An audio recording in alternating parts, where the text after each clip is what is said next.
Eu queria que você abrisse sua Bíblia comigo. Nós vamos ver alguns versículos, mas vamos ver hoje Esdras. Vamos começar com Esdras. Abre no capítulo 3.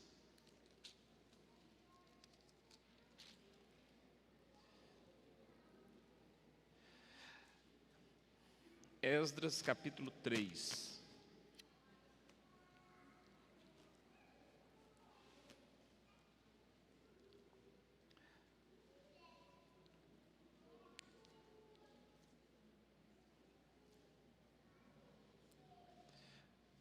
Amém? Eu queria falar hoje sobre 3 lições importantes que nós podemos tirar ou precisamos tirar aqui, tanto como igreja como indivíduo, tanto como igreja, tanto como indivíduo, para as nossas vidas. A narrativa do texto, está alto, a narrativa, deixa eu baixar aqui, deixa eu ver, a narrativa do texto, ela está inserida num período em que Israel tinha sido levado cativo para a Babilônia, e o templo havia sido destruído. Agora eles estão voltando para a terra de Israel. Ficou bom. Para a terra de Israel. E quem está liderando essa turma, quem está voltando com eles, é Esdras, é Zorobabel, é um homem chamado Josué. E eles estão então voltando para Jerusalém. E tem algumas para reedificar, para reconstruir o templo, para restaurar o templo. Que quando Nabucodonosor, há muito tempo atrás, invade Jerusalém, ele destrói o templo todo. Ele quebra tudo, ele bagunça tudo, e tira e bota fogo em tudo, e vira uma bagunça, não é? Na época ainda era Nabucodonosor. Agora aqui já é Ciro, e logo após é Dario, o Medo-Persa. E eles estão voltando. O que eu quero que vocês prestem atenção? O que eu quero que prestem atenção é que eles estão voltando da terra do cativeiro para a terra de Jerusalém, com o objetivo de reconstruir o templo, e dentro desse processo, algumas coisas vão acontecendo que acaba atrapalhando, ou acaba sendo assim impedimento para eles. E o que nós podemos fazer? Nós podemos subtrair desse texto algumas lições para as nossas vidas. E é exatamente sobre essas lições, das dificuldades que eles enfrentam em reconstruir o templo, que nós podemos pegar para as nossas vidas como Igreja Batista El Shaddai. Nós estamos saindo de um período, estamos ainda atravessando um período de pandemia, um período onde muita gente esfriou na fé, onde muita gente parou de congregar, onde muita gente até já desviou, outros estão apreensivos dentro de casa. E eu queria então tirar 3 lições, com alguns subtópicos, dentro desse texto. Então a primeira lição, como igreja e como pessoas, nós já vamos entrar já no texto para ganhar tempo. Então Esdras capítulo 3, nós vamos lendo e explicando. A primeira lição que nós precisamos tirar como igreja e como indivíduos é que nós precisamos nos esforçar. Diga comigo assim: eu preciso me esforçar, eu preciso lutar. É isso que eu preciso entender como primeira lição desse texto. Eles precisaram lutar, eles precisaram se esforçar, eles precisaram pagar um preço de esforço para alcançar o objetivo deles. E isso nós precisamos fazer como povo de Deus, como igreja, como indivíduo. Nós precisamos nos esforçar. As coisas para nós não vão acontecer assim de mão beijada. Precisa de um esforço de nossa parte. E o primeiro esforço que eles precisam fazer está no versículo 1. Então vamos lá.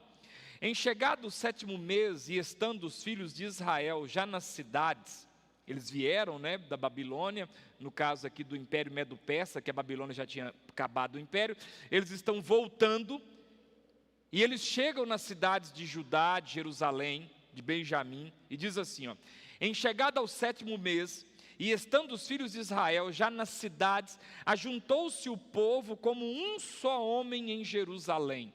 Então a primeira coisa que nós precisamos esforçar é para manter a comunhão.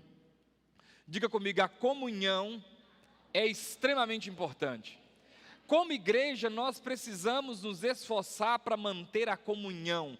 O texto diz que eles estavam como um só homem, era uma nação, mas eles estavam em tanta comunhão que era como se fosse um homem só. Isso nos fala de comunhão, e comunhão não é algo que acontece assim, sabe, de mão beijada, porque nós somos seres sociáveis, mas somos seres difíceis de sociabilizar. A gente tem dificuldades, nós temos os problemas, as dificuldades, e a tendência nossa é se isolar. Mas esse texto diz que eles se levantaram como um homem só. E isso fala do primeiro esforço, o esforço da comunhão. A palavra de Deus diz que no que depender de você, você precisa ter paz com todos os homens. No que depender de você, você precisa semear paz para as pessoas que estão ao seu lado. No que depender de você, não no que depender do outro, no que depender de você, você precisa ponderar suas palavras, para que o ambiente seja um ambiente de paz. Nós temos uma desculpa para ser grosseiro. A desculpa de toda pessoa estúpida e grossa é ela falar assim, olha, eu só falo a verdade. Eu sou uma pessoa que eu só falo a verdade. Não, isso não é desculpa, isso é tapar a sua grosseria. E é importante você entender que uma pessoa grosseira raramente vai conseguir viver em paz com as outras pessoas. Você consegue falar só a verdade e mesmo assim não ser estúpido, não ser grosso. Então a primeira coisa que eles vão esforçar para fazer é para se levantar como um homem só. Isso fala de comunhão, isso fala de estar em paz uns com os outros. Essa pandemia, nós só vamos conseguir vencê-la como igreja, porque as outras instituições vão vencer.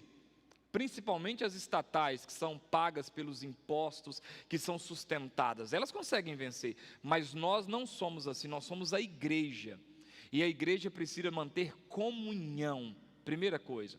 Segundo esforço que eles precisam fazer, está no versículo 2 e no versículo 3, levantou-se Jesua, filho de Josadaque, e seus irmãos sacerdotes, e Zorobabel, filho de Selatiel, e seus irmãos, e edificaram o altar do Deus de Israel, para sobre ele oferecerem holocaustos, como está escrito na lei de Moisés, homem de Deus.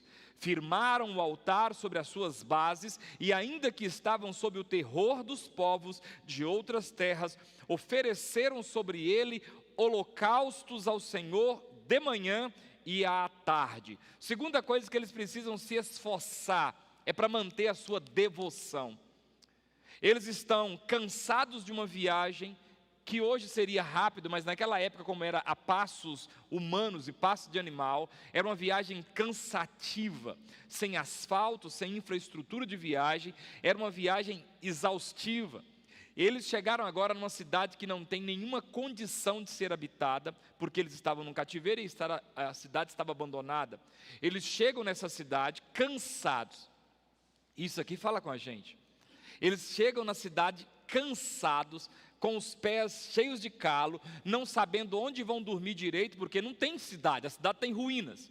Eles voltam para reedificar a cidade.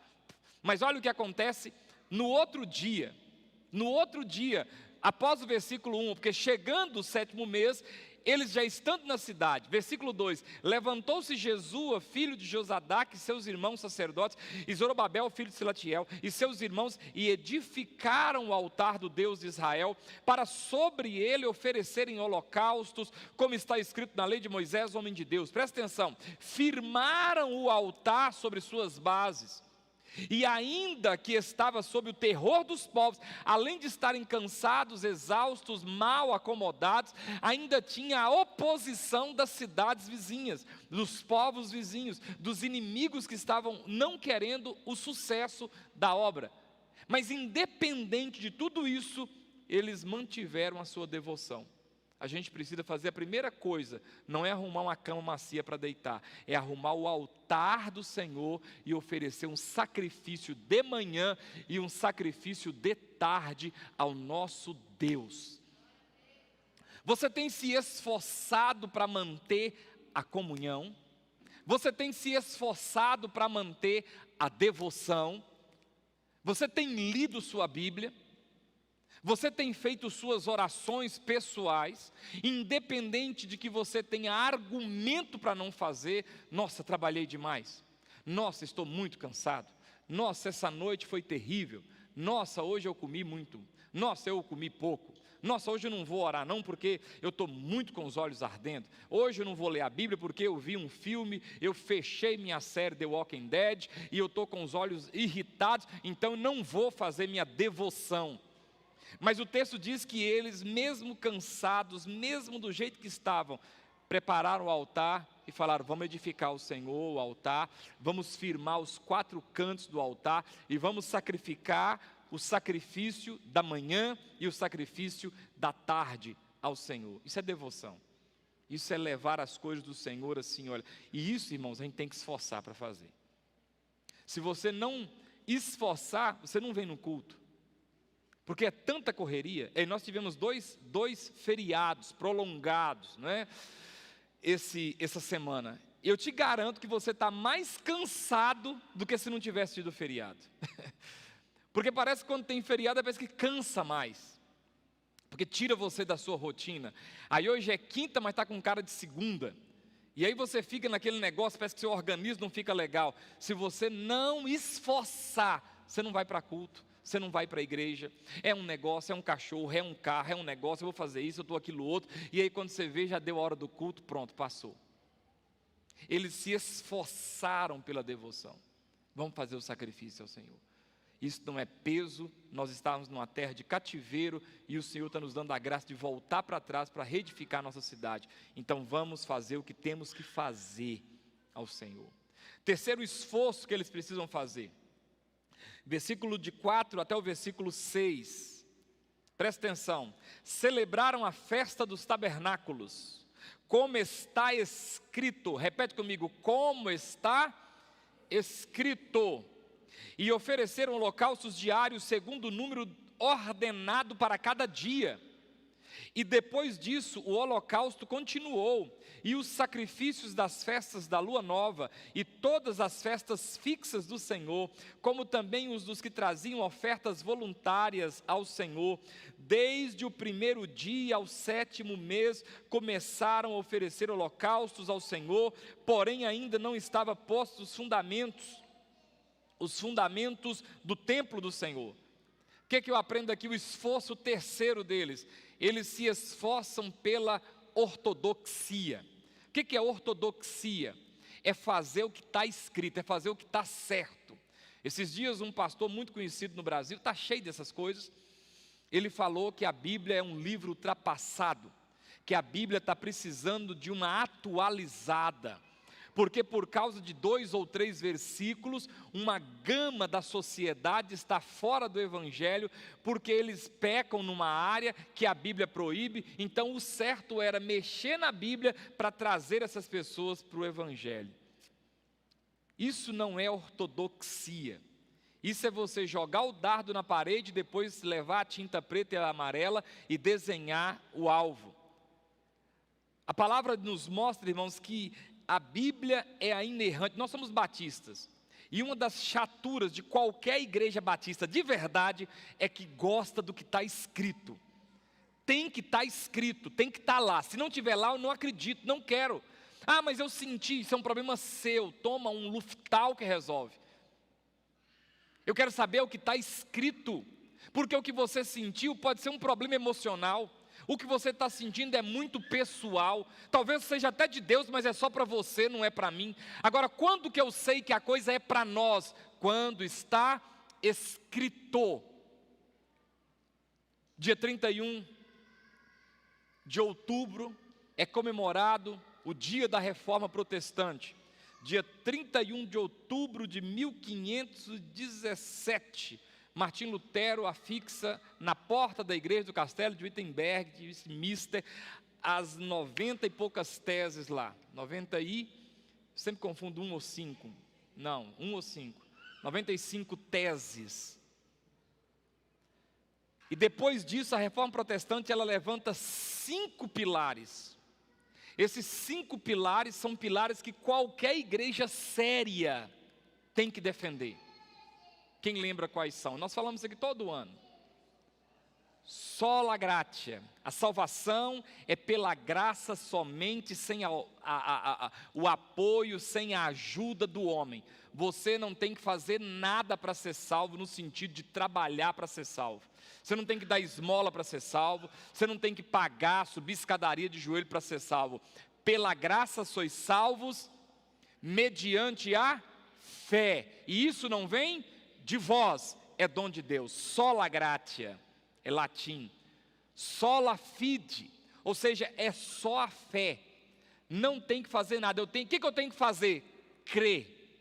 Olha, eu quero virar uma pessoa diferente. O que eu tenho que fazer? Crer. Você precisa acreditar em Jesus.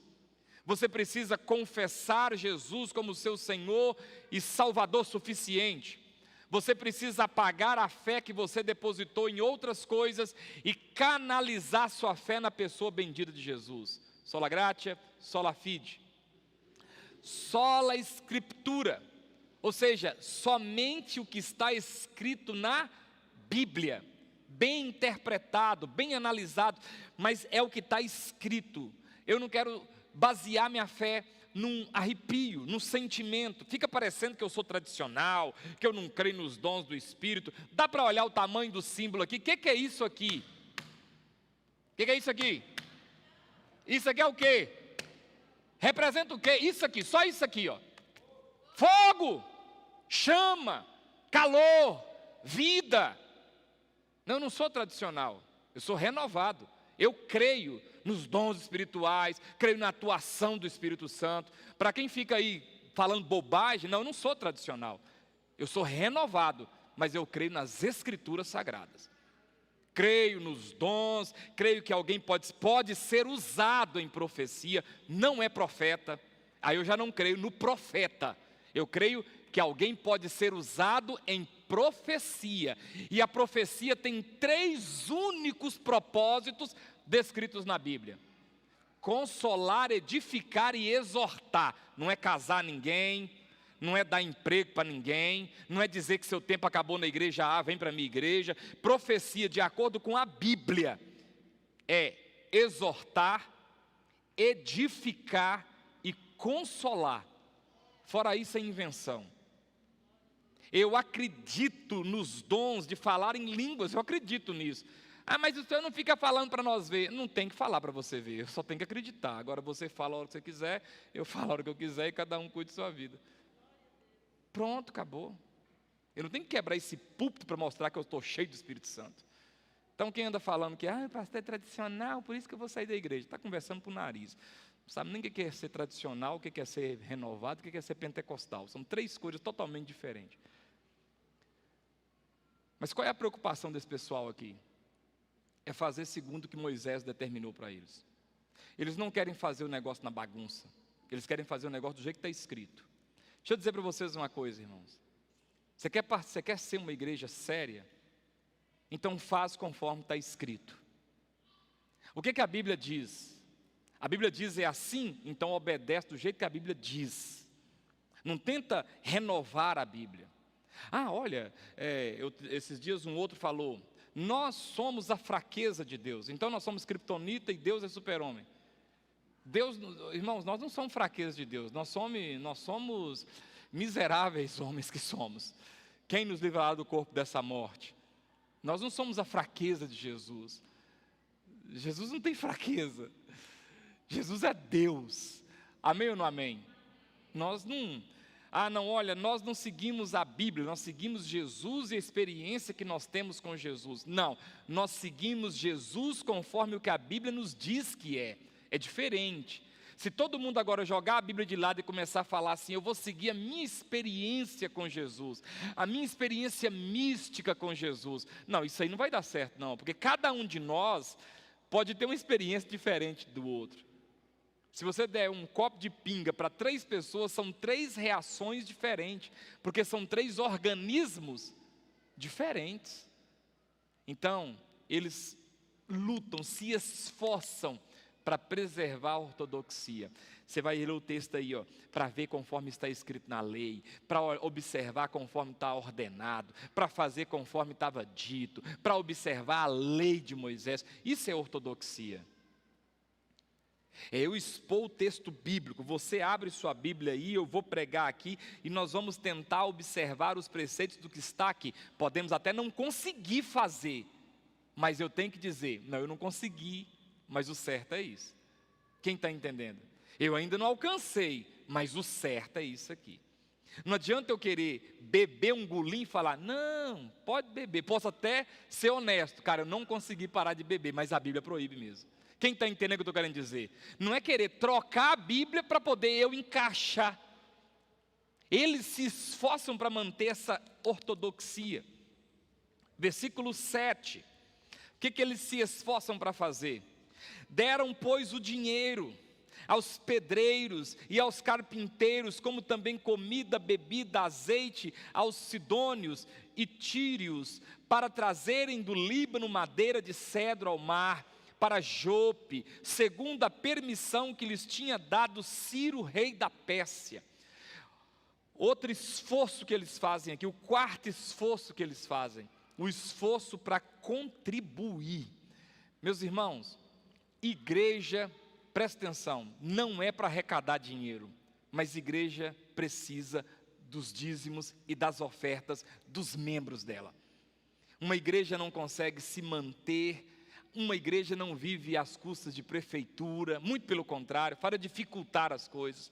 A igreja não recebe assim uma verba do deputado, inclusive é melhor que nunca receba.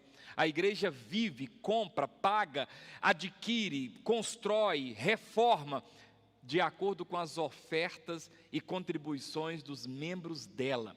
E só tem 2 formas de contribuir com a igreja na parte financeira: dízimo, e presta atenção, dízimo é dízimo. Dízimo não é nônizo, não é 9, não é 11, é 10. É 10% daquilo que o Senhor me deu.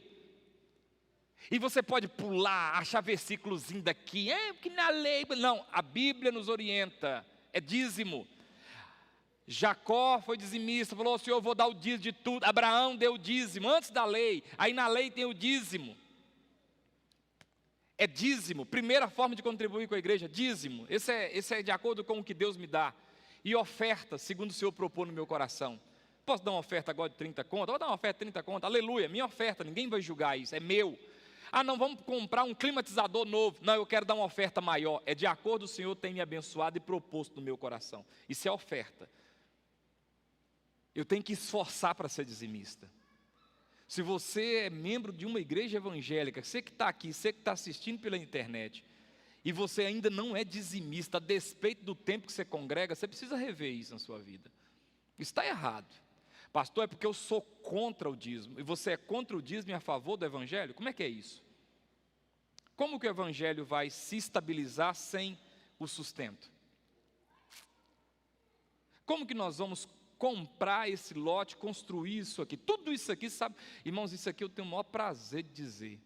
Nós não temos R$1 de política nesse templo aqui. Tudo que tem aqui, e eu dou glória a Deus, você também tinha que dar glória a Deus por isso, é através de dízimos e ofertas dos irmãos. E todas as nossas pregações são gravadas. Vê se eu exploro. Vê se eu fico aqui fazendo maracutaia. Se você der, não. Irmão, no momento do dízimo e oferta. Porque eu quero ensinar o que tem que ser feito. E a gente tem que ser dizimista e ofertante na cara de Deus. Nada mais do que isso. Não precisa pegar seu carro e jogar no altar. Não precisa ser idiotice, não. Não precisa pegar seus relógios. Vou dar meu relógio. Não precisa disso, não. Isso é veacaria. Você precisa ser dizimista e ofertante. Só isso você precisa fazer. Você precisa devolver seu dízimo, porque dízimo não é dar, é devolver. E você precisa dar a sua oferta segundo o Senhor colocar aí no seu coração e te abençoar. Eles se esforçavam por isso. Porque se você brincar, nunca você dá dízimo. Eu vou te contar um negócio, dízimo, irmãos, é a primeira coisa que a gente tem que fazer. E eu estou falando com você de que eu tenho autoridade para falar. Dízimo é a primeira coisa que você tem que tirar, é do Senhor. Você tem que pôr isso no seu coração. Não, isso é do Senhor, isso não é meu. Isso aqui é para o Senhor. Ah, mas será? Ah, será é um bolo de cera. Será é um bolo de cera. Se você não confia na igreja que você está a ponto de ser dizimista, um conselho que dou, vá para uma igreja que você confia. Mas você tem que ser dizimista. E ofertante. Eu nunca vou falar com você pessoalmente.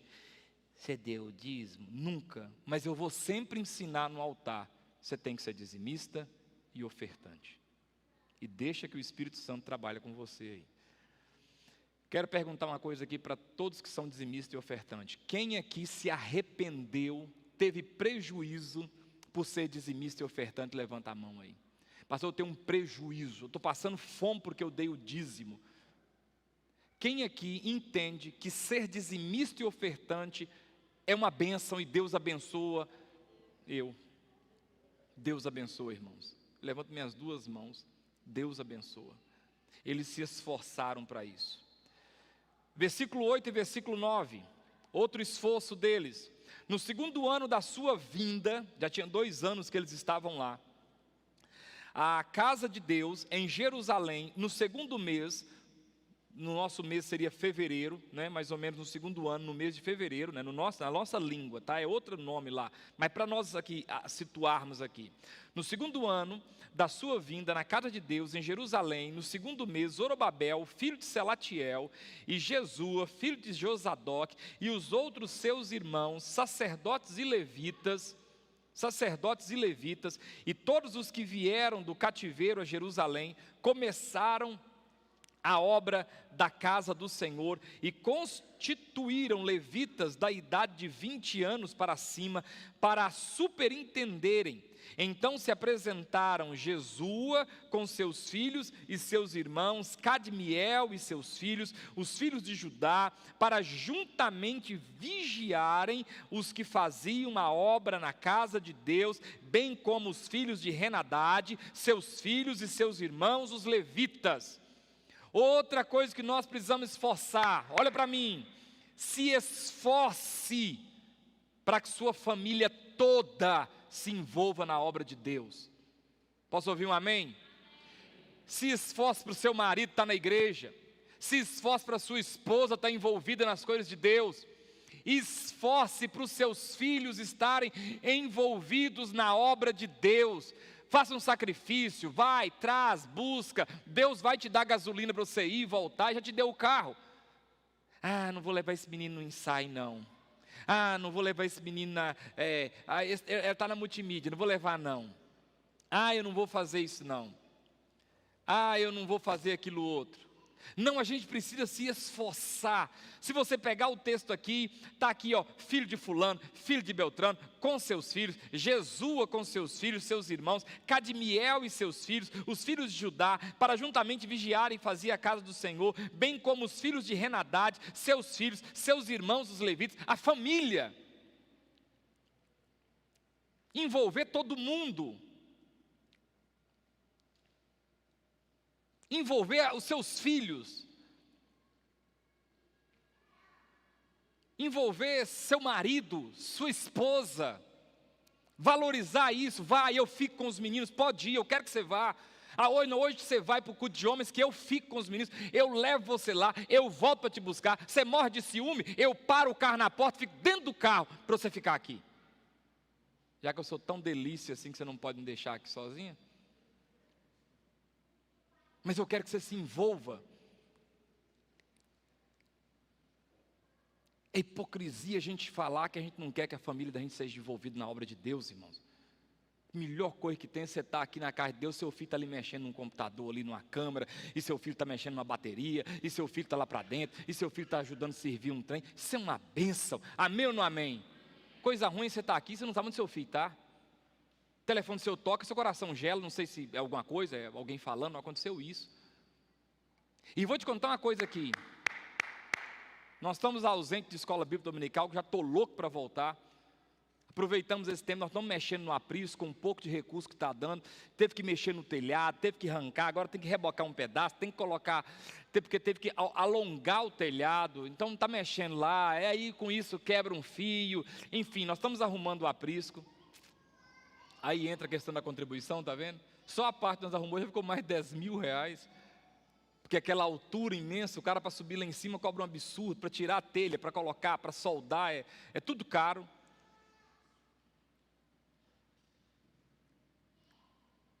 Então nós estamos sem escola bíblica, mas daqui uns dias vai voltar. O que você tem que fazer? Levar seu filho, levar sua... Ah, pastor, mas o menininho, tadinho, acorda. Não, acorda ele, irmãos. Amém ou não amém? Acorda ele. Você sabia? De vez em quando a gente vai pregar em alguma casa de recuperação. Você sabia o que eles fazem em casa de recuperação? Eles colocam um limite que a família não colocou quando estava debaixo da posse dela. Tem que levantar cedo, não pode chamar os outros de apelido, tem que plantar horta, tem que capinar quintal. Repara para você ver se não é só isso. Não tem nenhuma maraculosidade, assim, uma coisa, criar regra, você não pode fazer isso, você não pode. Aí um faz comida, o outro lava os pratos, o outro capina o quintal, o outro planta o alface, o outro colhe a couve. Isso é coisa que a gente deveria ter feito na infância, e como não teve alguém para botar para fazer, e qual o nosso? Ah, não vou levar não, tá? Estuda. Ele levanta a semana toda para estudar. Você já viu como é que os britânicos fazem? Eles levantam a semana toda para estudar também, e é por isso que eles estão lá no topo do mundo, a gente está cá embaixo, porque nós somos, tadinho. Ele não pode fazer um exercício físico, porque tadinho, é cansativo, Não. Tem que levar para as coisas de Deus, amém ou não amém, irmãos? Tem que pegar a sua Bíblia, tem que pegar, tem que cobrar, tem que perguntar, pôr para ler, cobrar, chantageia, paga para ler, mas faz alguma coisa. Faz alguma coisa. Envolve seus filhos. É a melhor coisa que tem envolver nossa família na obra de Deus. É cobrar, é pegar mesmo no pé. Isso é um esforço que a gente tem que fazer. Você acha que eu já não tive vontade de jogar ravando na adolescência dele, queixo duro, respondendo? Ou eu batia de frente, não aceito. Vai dar problema aqui em casa, esse trem vai perder a paz, nós vamos perder a comunhão. Mas que é para fazer do jeito que eu quero, dá certo, irmãos. Funciona. Pai não foi feito para ser amiguinho de filhinho, pai foi feito para ser pai, para ter presença masculina. Pai é presença masculina. É para dizer não. É para olhar na cara com a sobrancelha colada uma na outra. Tem a hora de brincar, mas as coisas do Senhor não é prioridade. Não tem acordo. Não tem argumento, não tem nada. Nessa pandemia, Vitória arrumou, por causa de grupo de risco, tal, saúde não é tão, aí não vem no culto, de vez em quando, Vitória, tomar banho para o culto, eu não quero ir para o culto não, não, vai, você vai sim, vai para o culto sim, mas não tem acordo, você vai para o culto, eu pego esse notebook seu, eu jogo ele lá no meio do terreiro, assim, para voar tecla para tudo quanto é canto, você vai sim, você não quer ir para ficar aqui no notebook, eu quebro ele, mas você vai, no instantinho, toma banho e vai, mas você é um opressor, não importa, está dando certo. Está dando certo. Eu quero que as nossas famílias se envolvam na obra de Deus. Posso ouvir um amém? Se envolvam, estejam na igreja. Pode ser que não tenha uma habilidade de fazer alguma coisa, mas está ali, participa, vai para o culto. Isso é bênção, irmãos. Não abre mão disso. Amém ou não amém? Não abre mão. E é engano nosso pensar que os nossos filhos pequenos não estão vendo as coisas, eles estão vendo tudo, eles sabem tudo, eles aprendem tudo. Então eles se esforçaram aqui, eles se esforçaram para envolver a família. Se esforçaram. Mas as pessoas vão falar. Deixa falar. Deixa falar. Deixa falar o que quiser. Tem boca, isso é uma habilidade de quem tem boca, é falar. Fala o que você quer falar. Eu tenho meu coração com Deus e pronto. Fala o que você quiser falar. Ah, você é muito grosso, você é muito isso, é muito firme com seus filhos. Seus filhos já é adulto, você fica aí, sua mãe opressiva, não tem problema. Minha mãe foi opressiva e ela morreu e até hoje eu não fui curado da morte dela. Eu poderia ter achado bom quando ela morreu, não? Graças a Deus, mãe morreu, eu estou livre. Não, muito pelo contrário, sinto falta. Porque a gente sente falta de alguém que bota pressão na gente. Outra coisa que você tem que se esforçar, Esdras, capítulo 4, versículo 1 e 2. Ouvindo os adversários de Judá e Benjamim, que os que voltaram do cativeiro edificavam o templo do Senhor, Deus de Israel, chegaram-se a Zorobabel e aos cabeças de famílias e lhes disseram: deixai-nos edificar convosco, porque como vós buscaremos o vosso Deus, como também já lhe sacrificamos desde os dias de Esaradom, rei da Assíria, que nos fez subir para aqui. Olha, deixa a gente se misturar com vocês, deixa a gente ajudar vocês a construir o templo. Sabe o que a gente tem que se esforçar para não misturar? Olha para mim, eu preciso esforçar para não misturar. Se esforça para o seu marido não se misturar com um bocado de homem que não está nem aí para a família. Se esforça para os seus filhos não misturarem com filhos que não estão nem aí para respeito aos pais.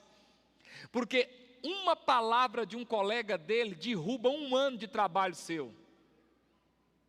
Você está falando para o seu filho que ele tem que honrar o pai, honrar a mãe, respeitar as autoridades. Uma palavrinha que um amiguinho torto falar, derruba 1 ano de trabalho seu, da cabeça dele. O que você falou ele não escutou, não, mas o que o cara balbuciou, ele entra no coração dele. Então eu tenho que me esforçar. Eles chegaram e falaram: deixa a gente ajudar. Eles eram da terra, eles não eram judeus, o templo era do Senhor. Deixa a gente ajudar vocês a construir esse templo, porque um dia, quando Esaradom, rei da Síria, era vivo, a gente já ofereceu sacrifício, então a gente manja mais ou menos do negócio, deixa a gente se envolver com vocês. E a resposta foi assim, ó, versículo 3. Porém Zorobabel e Jesua e os outros cabeças de famílias lhes responderam: nada tendes conosco na edificação da casa a nosso Deus.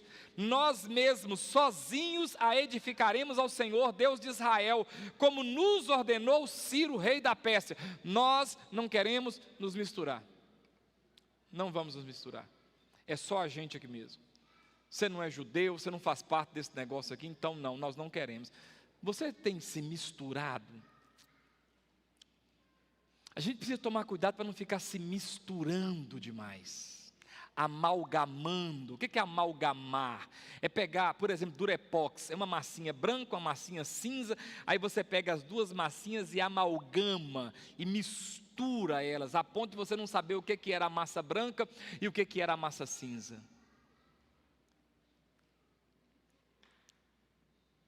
Mistura, que daqui a pouco seu filho quer pôr piercing. Mistura, que daqui a pouco está querendo fazer tatuagem. Não, mas é só uma tatuagem gospel, escrever Jesus. Você não está nem lendo Jesus, você vai escrever. Não, é só colocar aqui um peixinho aqui assim, é esse peixinho, olha. Não, é só fumar um negocinho aqui. Não, pode beber um pouquinho. Sabe de onde vem isso aí? Das misturas.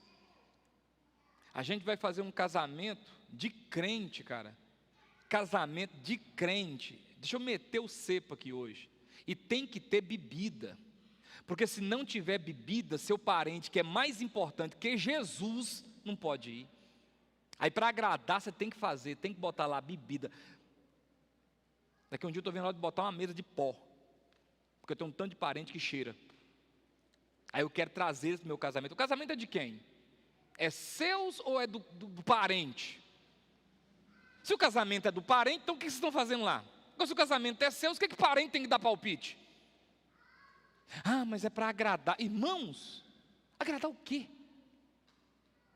Se você serve a Deus, você é o pai de família. Não sou. Não sou. Não. Não é crente, tudo bem, mas você é crente? Não. Comece a se posicionar, só. Tenha posição. Eles se esforçaram para não misturar. Irmãos, não há comunhão entre luz e trevas. Não há comunhão entre Satanás e Jesus. Eles não trocam ideia, não.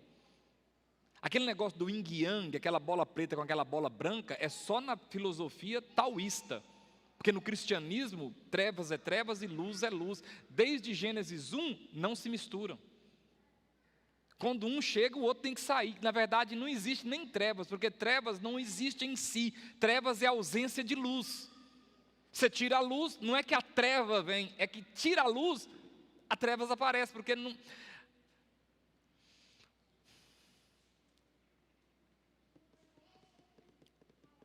Eu tenho que me esforçar. Porque se a gente brincar, a gente se mistura. A gente vai misturando. Porque o mundo vai te chamando. Vai te chamando.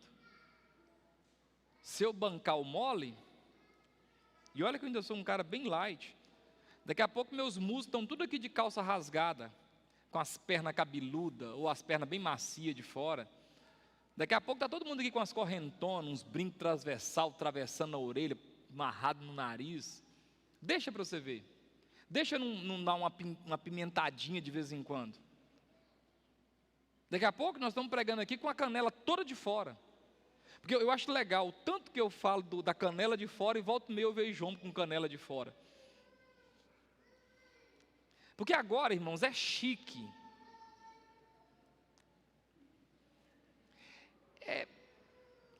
É fashion.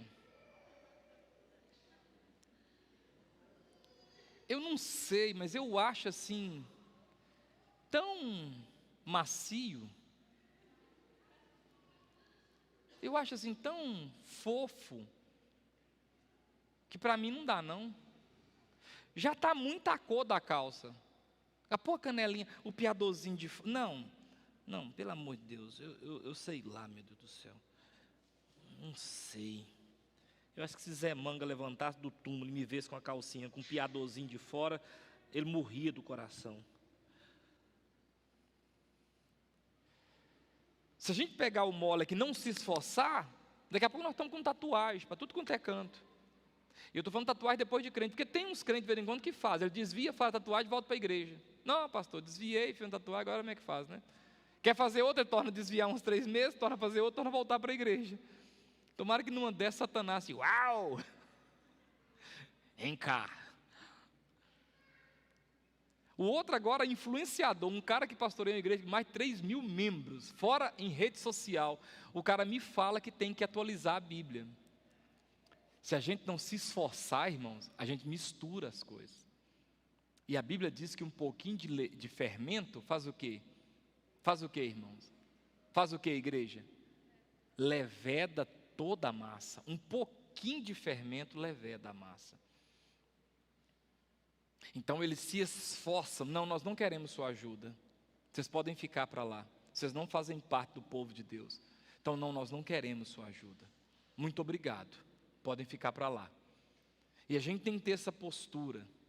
Ontem nós tivemos um debate sobre política. Quem assistiu? Está no YouTube, né? Quem não assistiu, procura lá para vocês verem que valeu a pena, né? Nós demonstramos ali um pouco do pensamento, pelo menos assim, mais esclarecedor sobre como a igreja se posiciona em relação à política. Um vereador de nossa igreja, ele não vai ser vereador para a nossa igreja, vai ser um vereador membro da igreja, mas vai legislar para o município. Quem está entendendo? Então, eu preciso me esforçar, porque se a gente não se esforçar, a gente mistura as coisas. Até domingo que vem agora, nós vamos orar pelos irmãos que colocaram o seu nome para ser candidato a algum cargo. Vamos fazer isso. Mas nenhum dos irmãos que votam vão pregar aqui, mas é dia de São Nunca no período de eleição. Porque são candidatos. Vem cá, irmão. Você pode dar uma palavra que depois do dia 15, aí eu deixo de dar uma palavra. Mas antes, não, está no período. Não vou fazer. Eu tenho que me esforçar para eu não misturar as coisas. Quem está entendendo? Porque senão eu misturo as coisas. E as coisas misturadas, elas deixam de ter o sabor dela. O que eu tenho que me esforçar mais aqui? Capítulo 4, versículo 4. Então, as gentes da terra desanimaram o povo de Judá, inquietando-o no edificar. Alugaram contra eles conselheiros para frustrarem o seu plano, todos os dias de Ciro, rei da Pérsia, até o reinado de Dario, rei da Pérsia. Versículo 6. No princípio do reinado de Assuero, escreveram uma acusação contra os habitantes de Judá e de Jerusalém e mandaram para Tarxerxes. O que eu aprendo aqui para a gente fechar? Eu tenho que me esforçar para quê? Irmãos, por último, eu preciso me esforçar para não crer em fake news, para não acreditar em mentira. Eles estão mentindo. Se você ler todo o capítulo, você vai ver que eles estão mentindo. Eles falaram que Judá queria sublevar contra o rei. O rei idiota até acreditou, depois ele morre, levanta outro rei e fala, não pode construir o templo, eu vou deixar. Mas eu preciso tomar cuidado para eu não ficar acreditando em conversa, em fake news, em mentira, em todas as áreas da minha vida, principalmente na nossa fé. Tem gente que é tão fraquinho que qualquer palavrinha tira ele do rumo. Moço, você crê na Bíblia Sagrada? Amém ou não amém?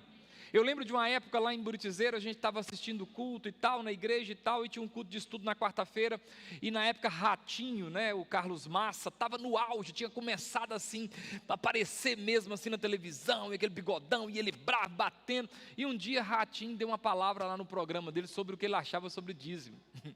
E no culto de quarta-feira a irmã chegou e falou, pastor, porque eu estava vendo o programa do Ratinho, e ele falou isso e isso. Eu lembro que o pastor Pedro falou com ela, minha irmã, Ratinho é crente? Ratinho é pastor? Ratinho conhece Bíblia? Não, pelo amor de Deus, irmão, você vai guiar a sua fé pelo que Ratinho está falando? Ah não, pelo amor de Deus, me dá R$1 aí. Então você tem que tomar cuidado com isso, senhor. Às vezes você fica crendo nos trem que não tem nada a ver com Bíblia. Um dia eu fui abastecer o carro aqui no posto de gasolina e os frentistas estavam trocando ideia um com o outro. Não, senhor, porque eu estou indo na igreja agora e aí eu estou parando de fumar. Aí o outro, como é que você está fazendo? Não, o pastor falou que toda vez que der vontade de fumar, eu tenho que dar glória a Deus. Aí eu vou parar de fumar e falar, glória a Deus, dá vontade, fala, glória a Deus. Agora mesmo tem que falar glória a Deus 5 vezes, glória a Deus, porque deu vontade de fumar. Aí o outro, funciona? Falou, funciona. Você dá vontade de fumar, você fala, glória a Deus. Glória a Deus. Eu não sei se glória a Deus é pela vontade de fumar, ou se é para Deus tirar a vontade dele fumar e ele falar glória a Deus. O que eu quero dizer é que, tipo assim, cara, acreditar que o chinelo fica de barriga para cima e a mãe morre, então é a mesma coisa, isso é superstição. Não tem um versículo na Bíblia que diz, libertarás quando disseres glória a Deus, quando tiveres vontade de pecar. Onde está escrito isso na Bíblia? Mas eu conheço um versículo bíblico que diz, conhecereis a verdade, e se o Filho vos libertar, verdadeiramente sereis livres. Eu tenho que me esforçar para não ficar acreditando em fake news, em mentira. Eu lembro uma vez, não sei se vocês lembram aí, vou parar por aqui, quando descobriram uma caixa mortuária, né, acharam chama genizar, né, essas caixas onde colocavam pergaminho, chamam genizar, é um pote que eles colocam pergaminho antigamente, acharam um genizar por aí, e o genizar parece que era de Tiago, carta de Tiago, um negócio assim, um acréscimo, um evangelho de Tiago, e tem algumas coisas nesse pergaminho que foi achado, que tipo assim, que vai meio contra a Bíblia, e eu lembro assim, as confusões que isso gerou no meio do povo, será? E agora? Nós vamos crer no quê? Nós vamos crer no que está aqui, ou no que achou agora? Eu lembro, quem é crente mais velho aí, viveu esse tempo, em que tinha um texto, eu acho que está lá em São Nada, é assim, ó, aos 1000 e tantos passarás, mas aos 2000 não chegarás, que está na Bíblia. Você acredita que em Montalvânia teve gente que em 1999 vendeu tudo, porque acreditou que os 1000 e tantos chegarás, mas os 2000 não passarás. Eu estou falando de gente crente, vendeu casa, vendeu um tanto de trem, porque eu vou deixar esse trem para o anticristo, nada, eu vou comer esse trem tudo de churrasco. Agora, crente acreditando nos 2000, ou teve gente que teve surto psicótico por causa desse trem, de tanto pavor. Falou, deve ser dia 31, o cometa está assim, parado assim, ó, esperando em stand-by, na hora que o relógio fizer assim, ó, até que o cometa vem, plum, destrói tudo, porque os 2000 não chegará. Só para me lembrar, nós estamos em 2000 e quanto já? 20. Antes de eu ser crente, confessar agora, eu não era crente, não conhecia a Bíblia, eu ficava assim, meu Deus do céu, mas os 2000 e tanto não vai passar, meu Deus, eu não vou conhecer mulher não, eu não vou casar não, meu Deus, eu podia prolongar esse trem um pouquinho, porque eu queria tanto casar, né, que eu vejo eles conversando que é tão bom, estou confessando agora, e aí eu não vou ter família, meu Deus, porque, deixa eu ver, com uns 2000 eu vou estar com uns 18, 19, não sei nem quantos anos que eu estou, eu tenho que fazer as contas, eu não tinha nem namorado, eu ficava naquela, meu Deus, será, meu Deus? Eu lembro de eu rezar para Deus espichar, para dar tempo de eu, pelo menos, ser feliz um tiquinzinho. Depois eu converti, conheci a Bíblia e largou isso de lado. Para de crer em fake news, senhor. Para de ficar crendo em... você tem uma Bíblia na sua mão. Eu sou tão chato com vocês, e quando eu morrer vocês vão lembrar dessa chatura minha, que eu nem da tradução, eu gosto que vocês tenham outra para trazer para a igreja, eu gosto que tenha a mesma, que nós usamos aqui, e não foi eu que escolhi, Batista usa, Presbiteriano usa, as igrejas que gostam, usam muito, a atualizada é a que nós usamos, eu sempre, atualizada, compra atualizada, ele nem troca, aí tem tantas, vem essa, vem aquela outra, e eu sempre mantenho com a mesma, para quê? Para você inculcar esse negócio na sua cabeça, para você decorar, para você aprender, tem que se esforçar para isso. Eu queria te convidar a esforçar. A gente consegue fazer um pouquinho mais. Eu prometi no começo do ano que eu iria dar uma camisa, que a igreja iria dar uma camisa para quem leu os 66 livros da Bíblia. Eu não esqueci, mas eu estou achando que eu não vou dar para ninguém, porque a gente não se esforça. Muita coisa na sua vida, o nome disso é procrastinar. Se esforça, só. Faz um esforço. Você já teve aquela experiência assim? Fica de pé. Aquela experiência assim, de noite, Marcelino. Você está deitado, está aquele tempinho gostoso, friinho, você embrulhadinho, aí a bexiga enche. Quem já teve essa experiência? Aí você fica, nossa, vontade de ir no banheiro, mas está tão frio, eu não vou, eu vou. Só que aí você não vai no banheiro, você não dorme. É verdade ou não é? Parece uma bobagem, mas todo mundo passa por isso. Por quê? Porque fica aquela preguiça de levantar, ir lá no banheiro, o chão está frio, o vento, passa o vento debaixo da porta. Só que aí, Jorge, você não dorme. Não era melhor você falar, não, vou lá logo e já termino esse negócio logo e volto e durmo. É a mesma coisa. Tem coisa, irmãos, que a gente tem que esforçar.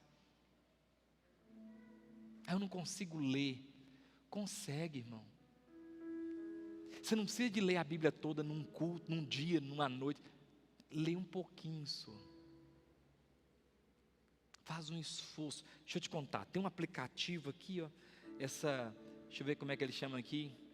Eu vou até pedir alguém para colocar ele aí. Esse aqui, ó, Bíblia, acho que é YouVersion. Esse aqui, ó. Ele lê para você na tradução que você quiser. Ele lê em inglês, lê em espanhol, ele lê em alemão, ele lê atualizada, corrigida, NTLH, NVI, ele lê tudo para você. Esse cara, e a voz é gostosa, vou colocar para ler aqui para nós. Deixa eu achar aqui, ó. Vamos lá. Eu vou pegar o Salmo 23, que aí vocês começam a chorar. Quer ver?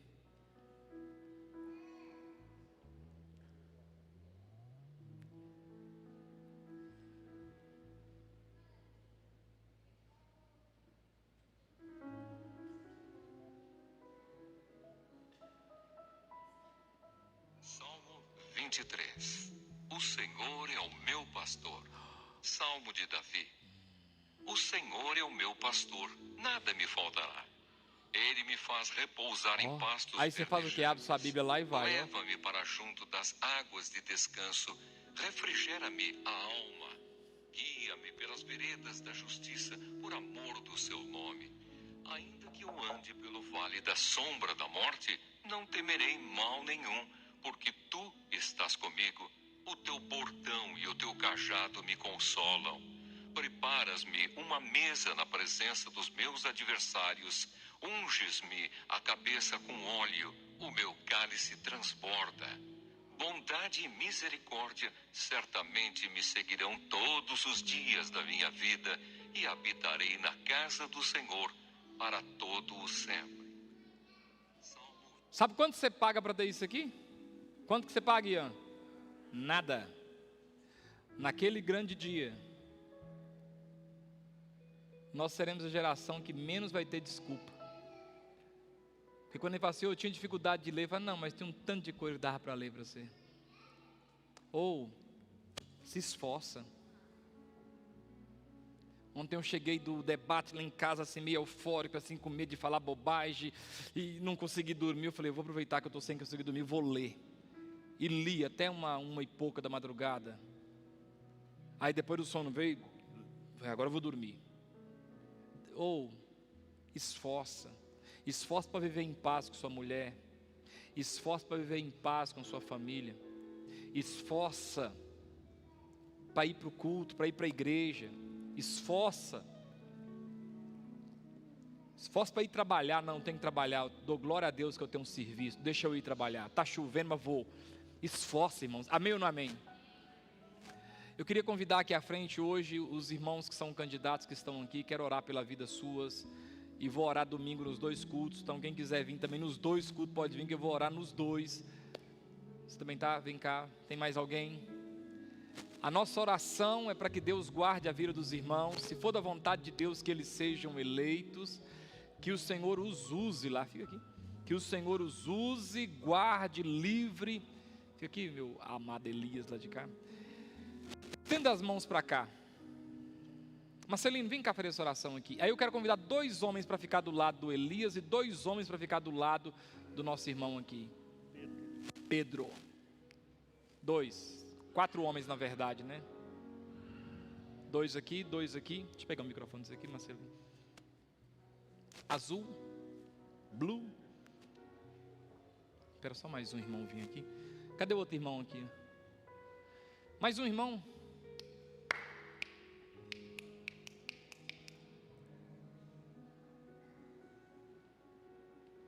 Fica aqui. Pedro e Elias.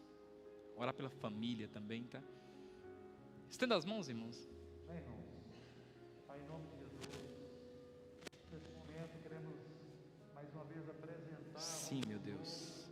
a vida dos teus servos, o irmão Pedro, o irmão Elias, se dispuseram, ó Pai, se candidataram para o cargo de vereador da cidade de Lagoa da Prata. Pai, nós colocamos o coração deles, a vida, protege, guarda eles, livra eles de todo mal, de toda seta maligna, Senhor. Toma os familiares em tuas mãos, a esposa, os filhos, Pai, e que em nome de Jesus Cristo, que a tua vontade seja feita na vida do irmão Pedro, na vida do irmão Elias. Pai, se eles vierem a ganhar, ó Senhor, que eles venham ser exemplos, que eles venham, ó Senhor, legislar para o povo, ó Pai, em nome de Jesus, ser com cada um, capacitando desde já, ó Pai, e que a tua vontade seja feita na vida deles, na vida dos demais irmãos que candidataram, Senhor, ser com cada um, aqueles também que não conhecem o Senhor, que são candidatos, ser com cada um também, guarda, Senhor, livra, Senhor, os candidatos de briga, de confusão, de contenda na nossa cidade, Senhor, e que a paz venha reinar em Lagoa da Prata, no nosso Brasil, em nome de Jesus, Pai, é isso que te pedimos, amém, amém. Amém. Glória a Deus. Meus irmãos, para finalizar o culto, Eu quero fazer uma oração por você que ouviu essa palavra. Não importa qual área, mas você entende que você precisa se esforçar um pouco mais. Eu queria bem rapidinho te convidar a vir aqui à frente, procurar um lugar aqui. Pode ficar em pé e nós vamos orar. Só o fato de você sair daí já quer dizer alguma coisa para Deus. Vem aqui à frente. Eu preciso, não sei em qual área, mas não, eu preciso esforçar um pouquinho mais nessa área, esforçar nessa outra. Não sei se na área espiritual, na área profissional, na área sentimental, não importa. Talvez você precise esforçar um pouquinho mais, andar uma segunda milha, quem sabe encarar um pouquinho mais as lutas. Venha orar, feche os seus olhos. Tiago, toca um pedaço de uma música do louvor para nós aí, irmão, para a gente orar. Oh, aleluia.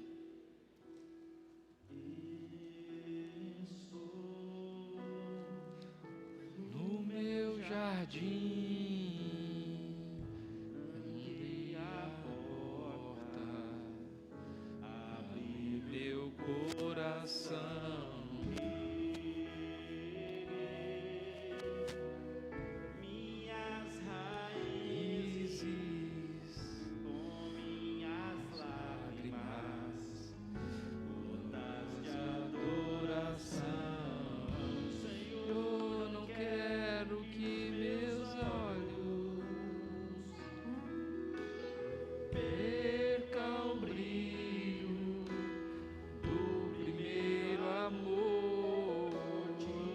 Não quero que me se perca. Desejo te adorar.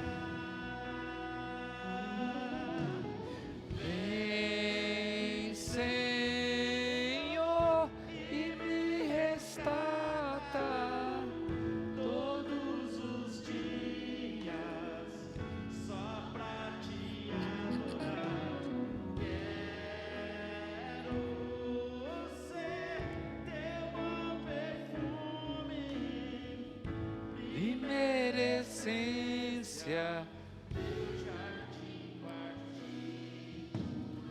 Senhor, em nome de Jesus, a nossa oração nessa noite é com base na palavra que foi pregada. Queremos te pedir que o Senhor possa nos ajudar a esforçar um pouco mais. Hoje nós falamos sobre esforço, sobre andar uma segunda milha, sobre se esforçar um pouquinho mais. Às vezes, no nosso dia a dia, o cansaço, a dificuldade, a tendência, a situação quer nos forçar a abandonar o caminho certo, a abandonar a vontade do Senhor, a perder a direção. Meu Deus, mas o nosso pedido nessa noite é que o Senhor nos ajuda a nos esforçar. Às vezes alguém aqui está ficando livre de algum tipo de vício, mas aí vem a vontade de novo e a pessoa cede, volta de novo. A gente precisa se esforçar um pouquinho mais.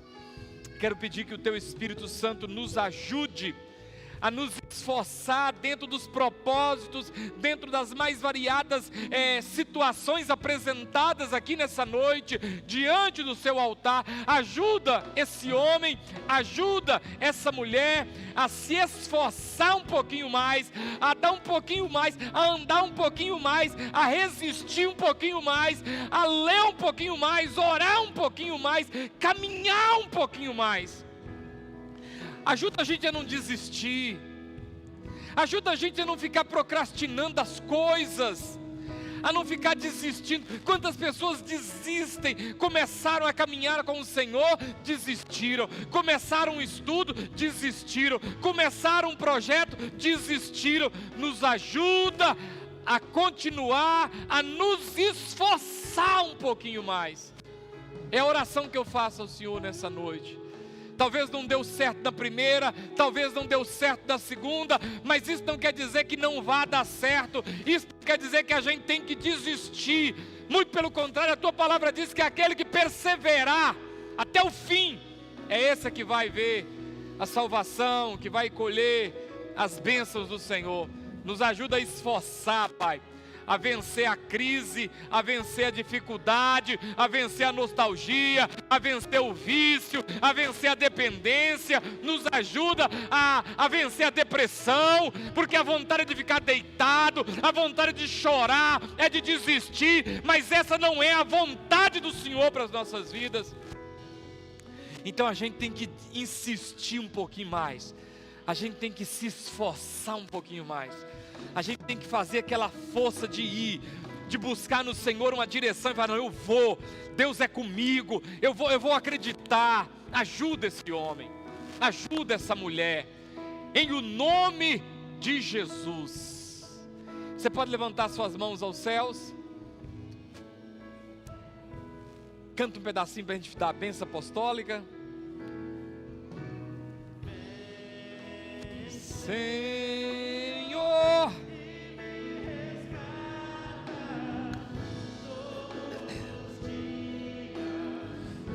só pra te adorar. Glória a Deus, seu bom perfume, primeira essência. Queridos, que a graça de Deus, as consolações do Espírito Santo e o amor de Cristo Jesus esteja sobre a sua vida, hoje e para todos sempre.